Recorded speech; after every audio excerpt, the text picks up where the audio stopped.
जैसे जैसे दिन बीत रहे हैं वैसे वैसे एग्जाम नज़दीक आ रही है। इस कारण विद्यार्थी को भी एग्जाम पास करने का टेंशन सता रहा है। एग्जाम विद्यार्थी का पूरी साल का सारांश है, जहाँ हर विद्यार्थी अपनी अपनी काबिलियत पर एग्जाम देते हैं और पास होते हैं। उस एग्जाम में अच्छी तरह पढ़ने वाले विद्यार्थी अच्छे मार्क्स पाते हैं, कुछ फुल्ली पास होते हैं और कुछ नापास भी। इसका मतलब ये नहीं कि नापास वाले पास नहीं, बल्कि उसका कारण उसका रिवीजन और उसकी पढ़ाई जो उसको ऐसा परिणाम देता है।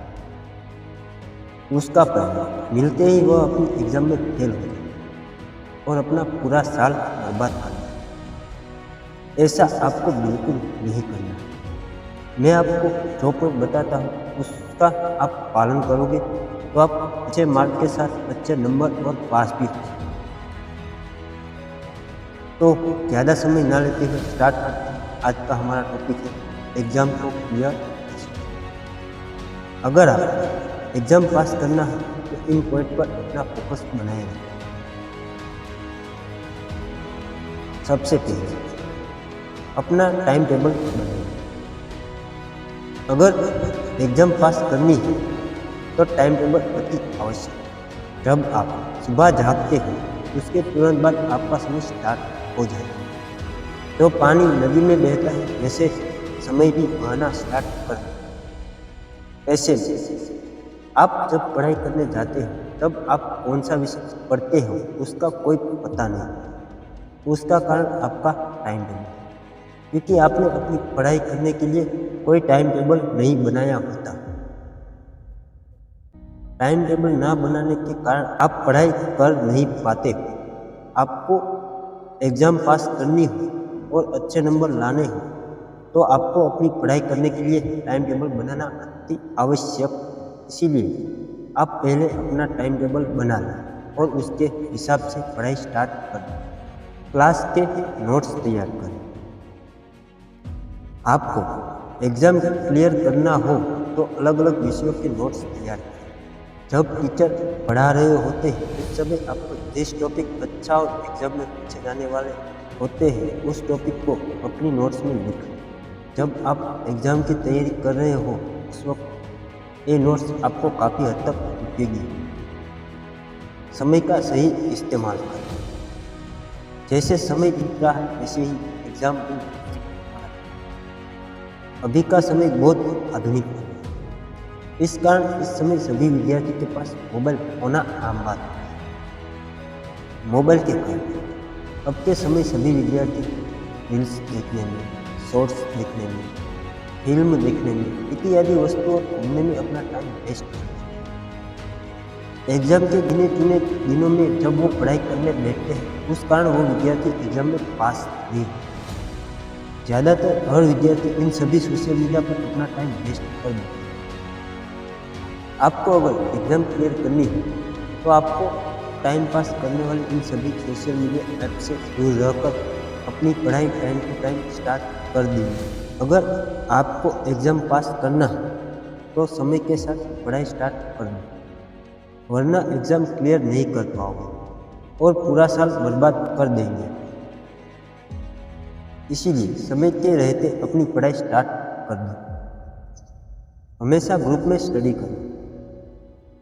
आपको अगर एग्ज़ाम क्लियर करना है तो आपको जो प्रश्न नहीं आता वह हमेशा अपने अच्छे दोस्त और गुरुजी से कहना कि मुझे एक प्रश्न नहीं आता, क्या आप मुझे एक प्रश्न सिखा सकते हो।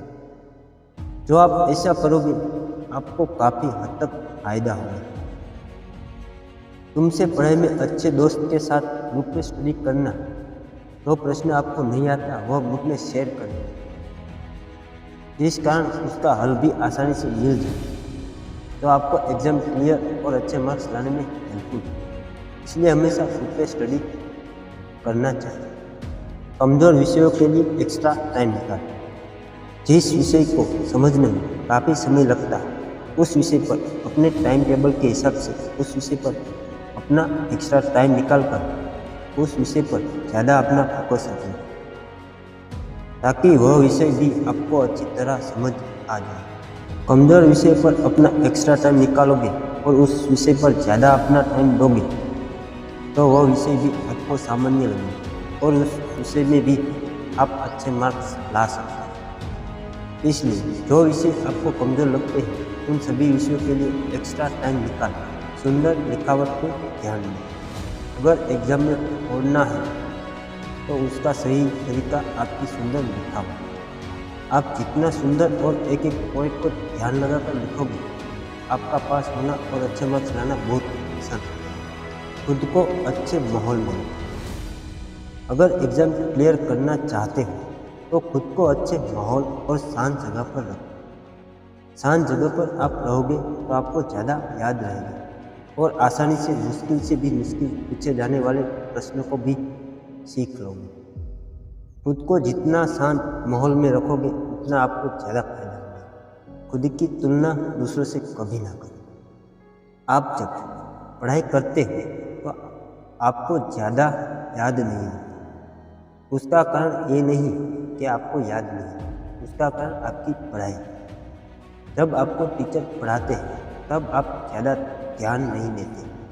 बाद में आपको जो पढ़ाया है उसको आप घर आके रिवीजन भी नहीं करते। फिर कहते हैं मैं पढ़ाई करने के बावजूद भी पास हूँ। जो विद्यार्थी पढ़ाई में पावरफुल होते हैं वो हमेशा जब टीचर पढ़ाते हैं तब ध्यान देते हैं और उसको समझने की कोशिश करते हैं। और जो नहीं आता उस टॉपिक को भी ऐसे टीचर के पास जाकर सीख लेते और फिर घर आके जो टीचर ने पढ़ाया होता है उसका फिर से रिवीजन करते हैं और एनालिसिस भी करते हैं। जो विद्यार्थी पढ़ाई में पावरफुल होते हैं उसको सब जल्दी याद नहीं होता। उसका कारण उसकी पढ़ाई।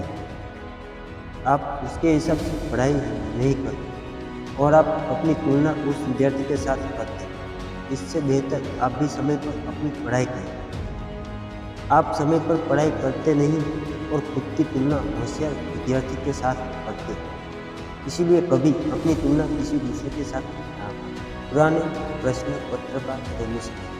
आपने जब एग्ज़ाम की तैयारी स्टार्ट कर दी तो आपको पुराने पेपर में पूछे गए सभी प्रश्नों का सॉल्यूशन करना है। उस पेपर में सबसे ज़्यादा बार पूछे गए प्रश्नों का उत्तर अच्छी तरह से याद कर लें। पुराने प्रश्न पत्र का सॉल्यूशन आपको ज़्यादा फायदा देगा और अच्छे मार्क्स लाने में भी आप सफल होंगे। इसीलिए आपको पुराने प्रश्न पत्र में पूछे गए सभी प्रश्नों का सॉल्यूशन कर लेना है। स्वास्थ्य का ध्यान। सबसे अधिक अपने स्वास्थ्य पर ध्यान। एग्जाम आते ही सभी विद्यार्थी अपनी पढ़ाई स्टार्ट कर देते हैं और एग्जाम का टेंशन होने के कारण वह घबरा जाते हैं या फिर खुद इतना टेंशन लेते हैं जैसे कि मैं एग्ज़ाम पास कर पाऊंगा कि नहीं, मुझे अच्छे मार्क्स आएंगे कि नहीं, मैं अगर पास नहीं हुआ तो मैं आगे नहीं पढ़ पाऊंगा इत्यादि का विचार कर अच्छी तरह खाते पीते भी हैं और अपना स्वास्थ्य बिगाड़ देते। आपका एग्ज़ाम जब नज़दीक आ जाए तो ज़्यादा टेंशन ना आए। आप ज़्यादा टेंशन लोगे तो आपका स्वास्थ्य बिगड़ जाएगा और आप एग्ज़ाम के टाइम अच्छा प्रदर्शन नहीं कर पाओगे। इसीलिए एग्ज़ाम के समय आप ज़्यादा टेंशन ना लें। एग्ज़ाम के वक्त जितना हो सके उतना अपने आप को हेल्दी और स्वस्थ रखें। आपका स्वास्थ्य जितना अच्छा होगा उतना आपको एग्ज़ाम के वक्त फ़ायदा होगा। इसीलिए अपने स्वास्थ्य का भी ध्यान रखें। अगर आप इन सभी पॉइंट पर ध्यान देते हो तो आपका एग्ज़ाम क्लियर समझो। आज के वीडियो में बस इतना ही। मिलते हैं और एक टॉपिक के साथ।